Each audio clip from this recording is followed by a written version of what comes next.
অবস্থা দেখেন, ইনি হচ্ছে বাংলাদেশি একজন মহিলা। মহিলাই বলবো, মেয়ে বইলা তো লাভ নাই। বাংলাদেশি ফ্ল্যাগ দিয়া উনি বিকিনি বানায়া পইরা নাচতেছে কানাডার মন্ট্রিলে। হ্যাঁ, তো বিদেশে আসলে এরকম অনেক বাঙালি পাবেন, বাংলাদেশেও পাবেন। বাংলাদেশেও স্পেসিফিক কিছু এরিয়াতে যারা নিজেদেরকে পশ হিসেবে বিবেচনা করে সেই সব এরিয়াতে আপনি পাবেন। আপনি চিন্তা করেন যে মানে উনি তো কারো না কারো মা। তো মায়ের অবস্থা যদি এরকম হয় তাহলে তার বাচ্চারা কোন লেভেলে, হ্যাঁ, মানে কি টাইপ অ্যাক্টিভিটি করতে পারে পাবলিকলি।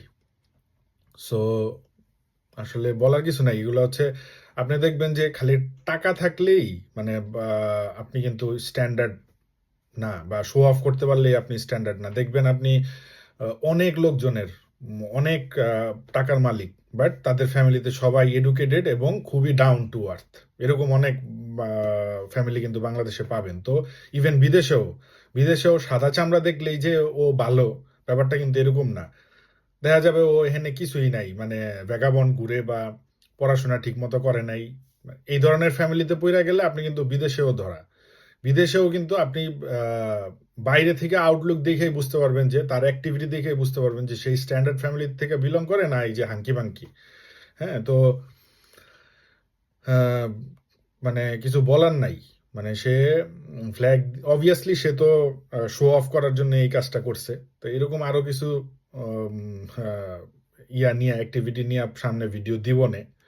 হঠাৎ করে আমি ইনস্টাগ্রামে ঢুকলে, ইনস্টাগ্রাম হচ্ছে আরেকটা লেভেল অফ প্ল্যাটফর্ম, যেখানে ঢুকলে খালি এগুলাই আসে।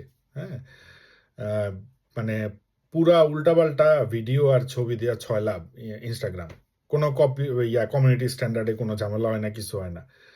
তো যাই হোক, মানে বিকিনি পরছে তো পরছে, নাচতেছে এই বুড়া বয়সে, মেবি বয়স 50-র কাছাকাছি হবে। হ্যাঁ, তারপরে আবার বাংলাদেশি ফ্ল্যাগ দিয়া সে বিকিনি বানাইছে। তো কি আর বলবো, বলার নাই কিছু।